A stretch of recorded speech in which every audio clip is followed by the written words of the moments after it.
You are listening to Two Friends in a Book with Maddy and Nat. and this week we're going to be talking about the book One True Loves by Taylor Jenkins Reid.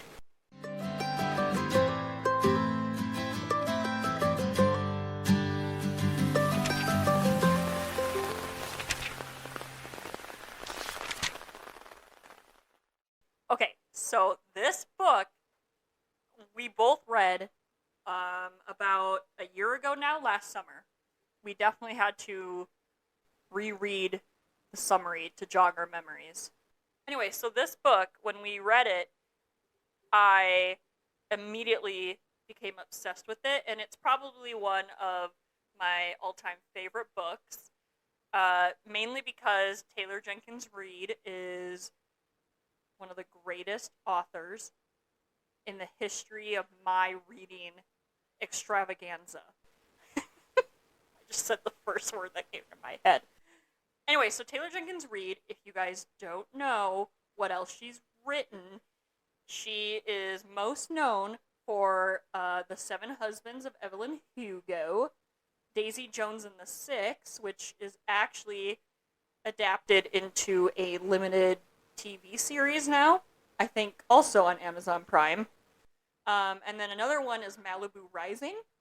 So yeah, this book is also on Amazon Prime as of like 7 days, a week ago it came out.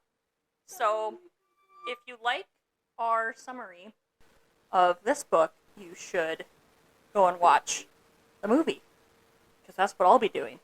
Anyway, we'll get into that later. Let's dive in to this book. Okay, so as you know, the title is One True Loves, plural, so you already know there's going to be more than one love interest. So this book has three main characters. Emma Blair, who we're going to call Blair. Then we have Jessie Lerner and Sam Kemper. So Blair is our main girl, and she falls in love with Jesse in high school. She has a huge crush on him. He's the all-star, like, swimmer athlete, like, super good at swimming, swimmer prodigy, whatever you want to call him, like the star athlete, like the quarterback on the football team. But he was a swimmer, so I don't know what the equivalent is. I wasn't... He's the star swimmer. There you go.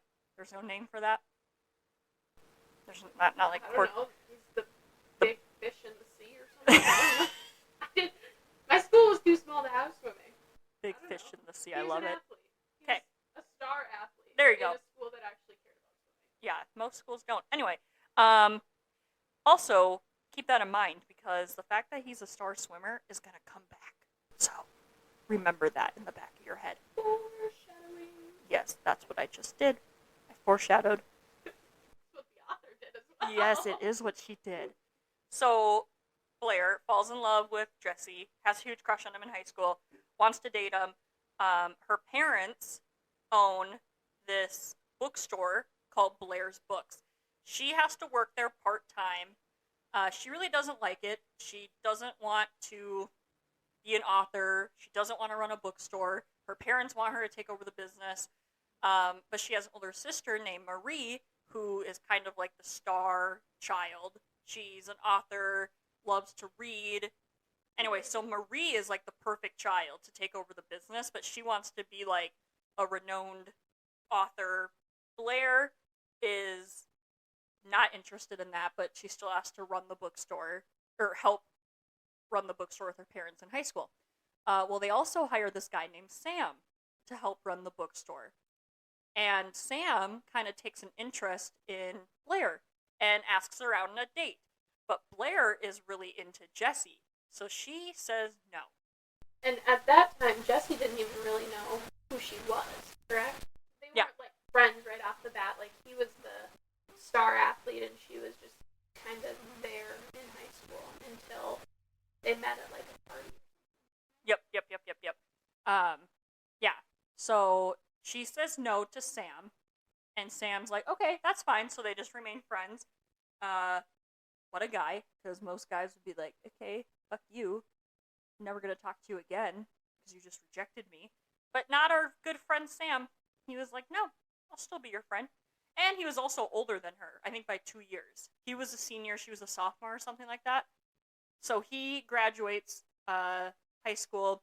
She ends up going to a party that Jessie is at, her crush, and they kind of hit it off. Like, he confesses to her that he doesn't want to be the star athlete anymore. Like, he doesn't want to be a swimmer, even though he's really good at it. She confesses to him that she doesn't want to take over the family business of the bookstore, and she wants to go travel the world. And then they connect on that. They kiss. Oh, instant connection. Love it. They go to college together in LA. He proposes to her. They get married at his family's cabin in Maine. Oh, yeah, they're also from Massachusetts. I probably should have said that in the beginning. Anyway, they go back to Maine, get married, move back to LA, live their life, go traveling. She becomes a travel writer. He becomes a documentary something. Doesn't matter. Jessie, right before their 1-year anniversary, has to go on this like last minute trip to Alaska. Apparently. I don't remember what for. It was for some like big documentary. Yeah. Oh yeah, because he was like a nature. Yeah, he's like a nature videographer. I think, and I don't know if I'm remembering this correctly, but about the time when Jessie leaves to go on this trip right before their 1-year wedding anniversary, Blair was having, I don't know if doubts is the right word, but maybe second thoughts about wanting to live like the super always going travel lifestyle. Like, she was kind of getting sick of always being gone and wanted to settle down a little bit. Mm-hmm. So she was having those thoughts before Jessie left to go on this trip. That's also important. Yeah, so he leaves on this trip right before their 1-year wedding anniversary, and he ends up being in a helicopter that crashes with like 3 other passengers in it. And so they just automatically assume he's dead because they can't find the bodies. They know it crashed, but they don't know like what happened to any of the passengers. So they just assumed like no one's gonna survive that, right? So, Blair is like, well, what am I supposed to do now without Jessie? Like, I live in LA by myself. I don't really want to be a travel writer anymore. Like, I kind of just, like Nat said, she kind of was having second thoughts anyway of continuing this lifestyle of always being on the go, always traveling. She just kind of wants to, like, put down roots and just stay in one place. So her parents, I guess, kind of convince her, like, why don't you come back to Massachusetts and be a manager for Blair's books.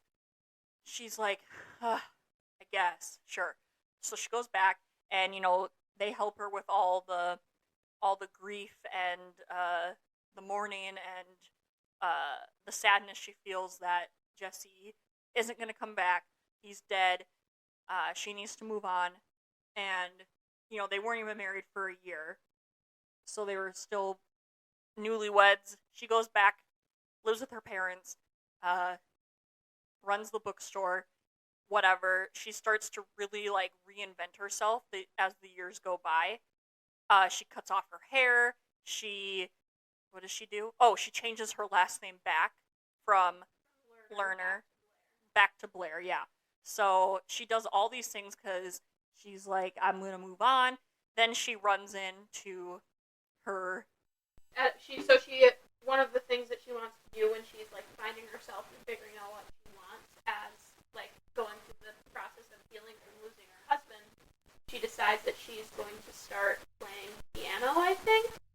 Yeah. So she goes to like a music store and to look at like keyboards or pianos or something, and that's where she runs into her old friend / old coworker who had a big crush on her, Sam.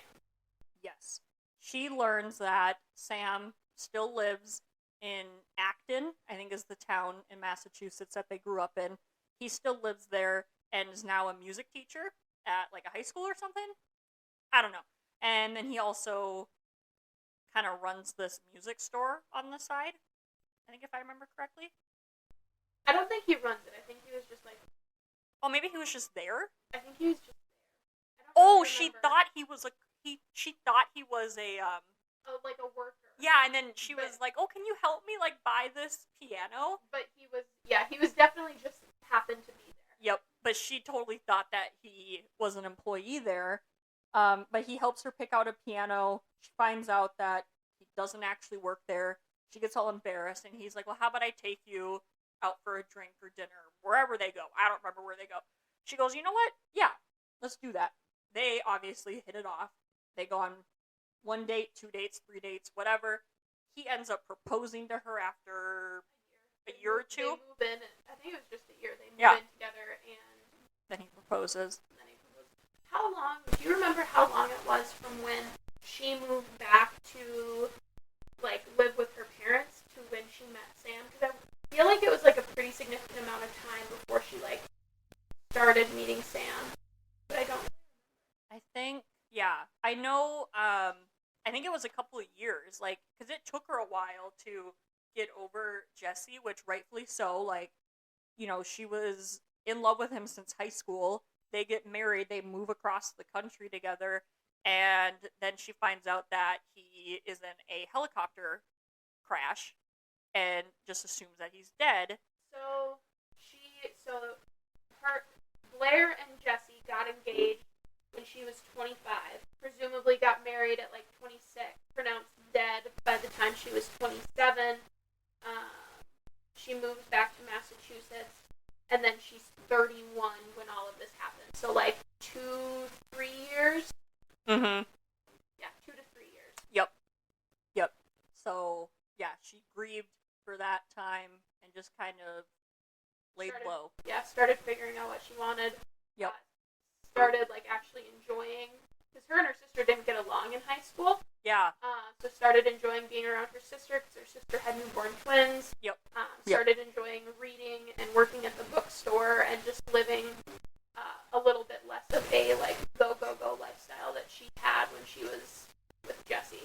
Yeah, because I think her sister was actually the manager, if I'm reading this correctly, of the bookstore. But then when she had her kids and was on leave, Blair was like, "Okay, I'll take it over. I have nothing else to do. I'm back home."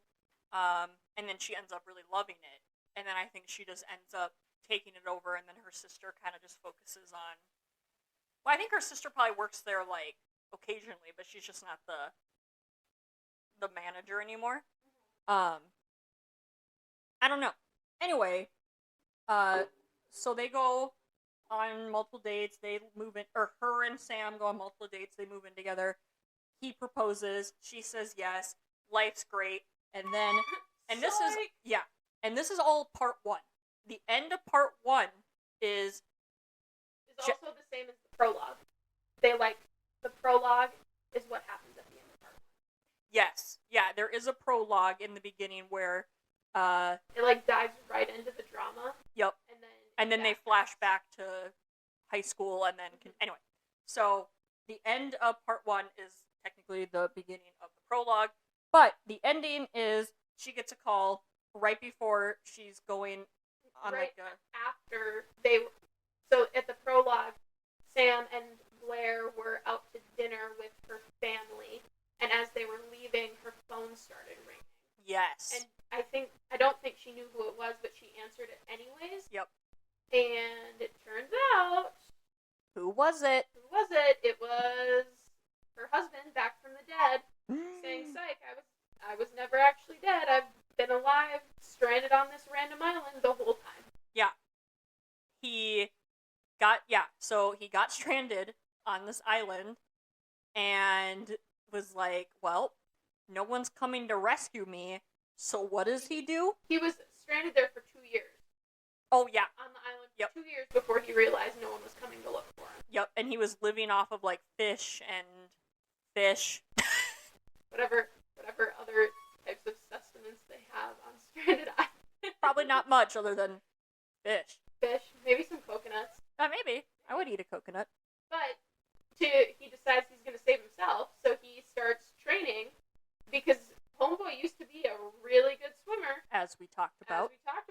So he starts training to swim off of this island and try to get rescued. The only reason why I laugh is I know this is a fictional book. I know it is. trying to picture that actually happening in real life. Like, just some dude who used to be a star swimmer in high school gets stranded and just starts swimming his way to safety. Like, in the middle of this giant ocean with sharks and whales and other murderous, like, he doesn't have a boat. He just full on, he's swimming with the fish. Well, yes, it is fiction, but they do say that in the book, he did get rescued, like, very quickly after he started swimming away from this island. He ran into a boat. Well, on this summary, it says he swam all the way to Hawaii. Whether he was picked up by a ship within 2 days of swimming. So he was swimming for 2 days, and then the ship took him to Hawaii. Oh. And he was in the hospital in Hawaii for like 7 weeks or something. Yeah, to kind of. Because he was dehydrated. Didn't he like lose some fingers? Yeah. No, I think he did lose some fingers because, like, I don't remember what happened. But I mean, homeboy literally crashed in a helicopter and then had to swim for 2 days. Or the only person that survived from crashing. Yeah, he was the only person. Like, the pilot died, the other 3 passengers died. He was the only survivor, and he was stranded on that island for 2 years, and then decides to swim, gets rescued, has to go to a hospital, obviously, for several weeks to recover. He calls Blair and tells her that he's coming home to her. So, that's part 1. Part 2 is now Blair, who is engaged to Sam, has to now reunite with her husband, who she thought was dead for the last 2 to 3 years. Yeah. Well, it would have been 2 years if he was only on the island for 2 years. So for the last 2 years, she thought he was dead. Yep. But he's not. He's not. So they reunite, and it's a very, like, I really liked that part in the book. I thought it was very emotional when they reconnected. I hope the movie does it justice. Obviously, he looks very different. He's got full-on beard, just looks very scraggly and malnourished. Yeah, I mean, I can imagine living on a stranded island for 2 years would leave you a little underweight. Yeah, especially living off of fish, because I hate fish. Well, so you would learn to like it if you were on a stranded island. I would. Did you watch Flight 29 Down yet? No. I just finished... Watch Flight 29 Down. They have to learn to love fish, too. Well, I just finished Lord of the Flies, which is basically the same concept. But a bunch of the boys end up killing each other for survival. But Flight 29 Down is not a murderous show. I was going to say happy, but it's a bunch of kids getting stranded on an island. So maybe not happy, but it has a happy ending. Okay, well that's good, because Lord of the Flies doesn't.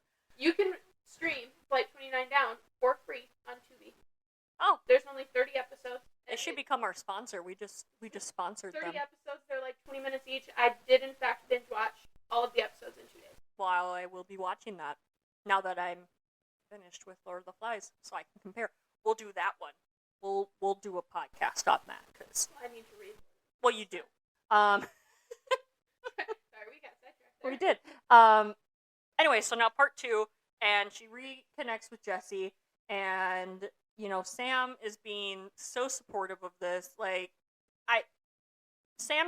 He's supportive, but he's, like, cautiously supportive because he knows, like, what Jesse meant to her and, like, her husband. So he ends up postponing their wedding so that she can figure out what she wants. Because obviously she's in love with Sam, but then if your husband comes back from the dead, there's obviously going to be some trauma and unresolved feelings there, and she didn't know who she wanted to be with, because she had the opportunity to either go back to Jesse because he's not dead anymore, so technically they're still married. Yep. Or she could stay with Sam and they could continue to grow this life that they had been planning together.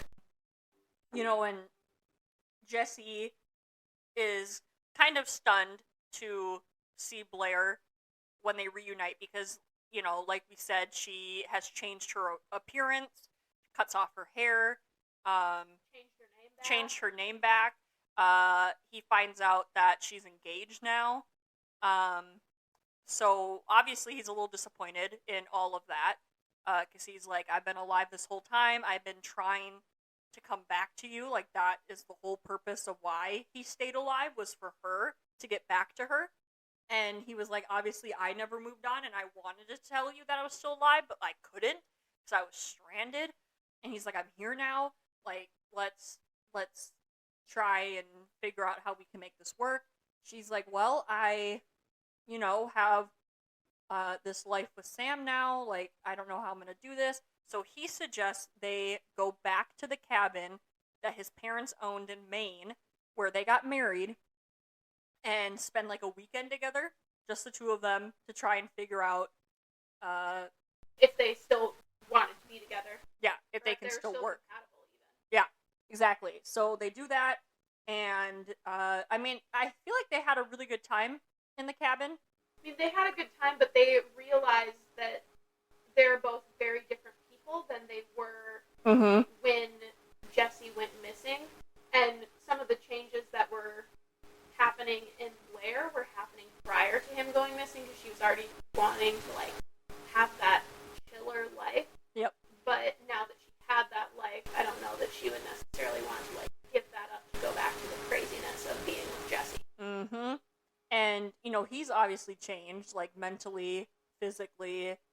Definitely would be some lasting trauma. Yeah. From being on an island by yourself for 2 years with no one to talk to but fish.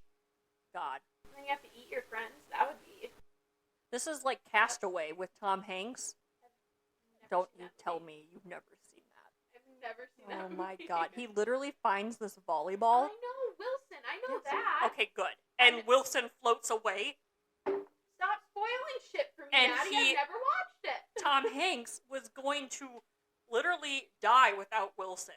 He cried when Wilson left him because he gave Wilson a person, he personified Wilson. Because he had... Anyway, we're off track. This is not about Castaway. This is about One True Loves. Here comes the biggest dilemma of the whole book that we, as readers, are like, what is going to happen? Blair has to now choose between her old life with her husband that she has loved since high school, formed this, like, great life with, and now she has to choose him and her new love of her life that she's been friends with forever. He's always loved her since the beginning. So she has to choose between the two. And the whole time you're like, well, I like both guys. So how is she going to choose? But there was always one guy that kind of was a little better than the other. Who was that? Who did you think? I knew it was going to be Sam. Yes. I wanted it to be Sam. I sometimes like books with love triangles in them because I like trying to figure out, like, who's the best option. Yep. But usually with, like, love triangle situations, there's, like, one guy that's really great and one that's, like, kind of mediocre and meh. And I think this is probably the first, like, love triangle book I've read where I'm like, I could see both options, like, working out and being good for her. Mm-hmm. But I think Sam is the better choice because she put all of this time and effort into growing as a person, and that growth brought her to Sam. Mm-hmm. And you can't just, like, throw away all of that growth to go back to a new life that you don't know if it's going to work out. Yeah. And I think the book does a good job of saying Jessie was perfect for her at that time in her life, but now Sam is more perfect for her in this new era. Yes. The new chapter in her life. And I think I always loved Sam because Sam has always loved Blair, no matter, like, he's loved her throughout, like, her growth. Unconditionally supportive of her figuring out whether she wanted to be with him or with Jessie, because the only thing he wanted was what's best for her. Mm-hmm. Because he wanted Blair to he didn't really want her to go discover who she is now with Jessie, but he let her. Well, yeah, he told her to do it. Mm-hmm. Like, in order for me to be with you, you need to at least explore this, because otherwise there would always be that what if. Yeah. So we love Sam because... We love an unselfish king. We do, because she literally rejects him in high school, and he was mature about it. They remain friends, and now that her husband is back, he's like, go explore that. Let me know how that goes. If you love me, you'll come back. Ultimately, at the end, she chooses Sam. We love it. Great choice. And what's also really good is, Well, I think a lot of good things at the ending. It was a happy ending book, but the good things that happened was that Blair and Jesse are able to like stay in contact and stay friends because they did mean so much to each other at one point in time. And I think at the end of it, Jesse like meets a new girl or is dating, yeah, he moves back to LA or engaged or something to this new girl who fits into his life the same way that Sam fits into Blair's life. Yes. So they both kind of get happy endings even if they're not with each other. Yep. And that's why I love this book, because there's happy endings all around, so nobody can be sad that Blair didn't choose Jesse and she chooses Sam, which I always rooted for Sam. I mean, I love Jesse too, don't get me wrong, he was great, but I always had a soft spot for Sam throughout the whole book, so I was really happy that she picks him and chooses him, and that's the book. I haven't read as many of Taylor Jenkins Reid's books as you have. I am her number one fan. I think this was only the second book I've read by her, and I haven't read any of like her super popular ones or her super big ones. But of the two that I have read, they are both unique storylines. Because with a lot of romance books, it's like the same plot, just different authors writing it in different situations, but generally the same plot and the same things happening. But both of the ones that I've read by TJR are very unique plots, and it keeps me on my toes and excited to read it because, like, sure, I know it's going to be a happy ending, but, like, how do you get to the happy ending? I don't know. Who knows? Who knows? This is also another book that I just recently read by her that you are currently reading is Maybe in Another Life. I haven't started reading it yet. It's sitting on my coffee table. Once I finish my reread of the 5th Akatar book, I'm going to read that one. Excellent, because it's very different than this book, but it's kind of like the same thing, where it's like two dudes, who is she gonna pick? So yeah, that's the book. I loved it. I love Taylor Jenkins Reid. I think she is one of the best, like, contemporary romance novelists of this generation. In my opinion. That's just me. I think she's written... The only other book that I've read by her was After I Do, which was also, like, a unique... So good. A unique romance about, like, this couple who'd been married for, like, 10 years, I think. But have been together since they were, like, 19. Been together forever, but then they realized that the marriage wasn't really working for them, so they take, like, a 1-year separation to see if they still love each other. 10 out of 10 book. I love that book. So good. My first one I ever read by her, though, was actually The 7 Husbands of Evelyn Hugo, which is... That one and Daisy Jones and the Six are, like, two completely different stories. She has a very unique voice in the way that she writes. Like, yeah. I've only read 2 of her books, but they're both, like, very different. They don't read like they're written by the same author. No, which is why I love it. There's some contemporary romance authors where... Colleen Newberg. There's a bus there. Where every single book that I've read by her, which is a significant amount, it's the exact same plot, the exact same voice, the exact same trauma in each of the characters. Like, there's nothing new being added to the dialogue when it comes to, like, romance as a genre. Yes. So that's why I appreciate TJR's books. And I will be reading The 7 Husbands. It's on my shelf. Excellent. I just haven't yet. Have you read the tennis book by her? Yes. Did you like the tennis book? Loved it, only because I played tennis in high school. I love tennis. If you do not like tennis, and if you don't give a shit about tennis, do not read that book, because you probably will not like it.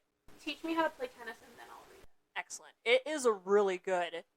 That one's also very different than all of her other, because it's not even really a romance. It's just straight up about this girl who is a tennis like guru and is playing in like Wimbledon and like the French Open, the U.S. Open, and the Australian Open, all this stuff, and she's like the number one player, and then she ends up like retiring, but then she's like someone else is gonna steal her titles and her records, and so she wants to like get out of retirement and go back. Anyway, so it's very different than her other books too, which is why I'm telling you, Taylor Jenkins Reid, 10 out of 10. Everybody go read her books, especially this one, because this one's really good. Let's talk about the movie. Yes! So, the One True Loves movie just came out on the 7th in select theaters.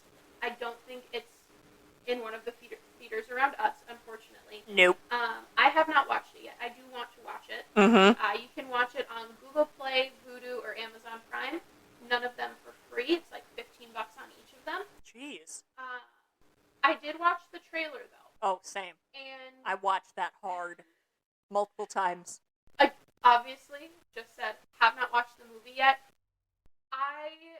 Without having watched it, I don't know how I feel about the casting. Oh. Because Don't get me started. the characters in the book are like late 20s, early 30s at most. And the people that they cast for like the entire cast are like mid to late 40s, and they look mid to late 40s, which maybe it works. Maybe I'll watch the movie and be like, yeah, I really like what they did with aging up the characters. Mm-hmm. I don't think I'm going to, though, because I like reading books that I can kind of relate to, and I can't really relate to someone that is like 40. mid-40s. Yeah. Because I am mid-20s. Yeah. So Yeah. we'll have to watch it before our next podcast, and then we'll report back on if we actually like the movie or not. Well, and like the people that they casted for this look nothing like I pictured they would look in the book. Did she give like physical descriptions of the characters in the book? I think so. I can't remember now. I can't remember if she gave physical descriptions. I'll be honest, I don't listen to like physical descriptions of characters in books. I usually just always put myself as the main character. Like that's who I imagine in every single book I that love read. that. I love that. But yeah, I don't remember if she gave physical descriptions, but it was not who I was expecting for casting wise. And I mean, a lot of the people that were cast in the book are very good actors and actresses. I've seen them all in other things. Oh yeah. It's just not who I was expecting. Yep. And maybe it'll really work. Hopefully it really works. I hope so. I think regardless, it's going to be still a good story because it looks like it's basically exact carbon copy of the book, other than just the characters. They probably stayed pretty true to the script. Yeah. So I think regardless, it's going to be a really good movie compared to the book. So we will be watching that. You guys should all watch it too, and read the book first, and then watch the movie, because the book is always better, as everyone says. So, that's it. I have nothing else. That's all for Two Friends in a Book this week. Yes. It was pretty quick. Mainly because we did our homework before. I feel like we got a good amount of details in there. We just don't have many opinions because we both really like it. Yeah, we did both really like this. We don't have any anything negative to say about it, like The Butcher and the Red. Oh god. Yeah, even the first episode we did, Love in Other Words, we still had opinions on that one too, especially with like how everything went down with Macy and Elliot. This book, I really don't have. I didn't really have any complaints on this book. No. I'm pretty sure I gave it 5 stars on Goodreads. And you want to know why we don't have any complaints about this book? Because Taylor Jenkins Reid is the best contemporary romance author of our age. Yes. How many times did you say that? 3. But I'll say it again. Taylor Jenkins Reid is the best contemporary romance novelist of our generation. 4. So Taylor Jenkins Reid, if you're listening, sponsor Maddy. I love you. Okay. That's it.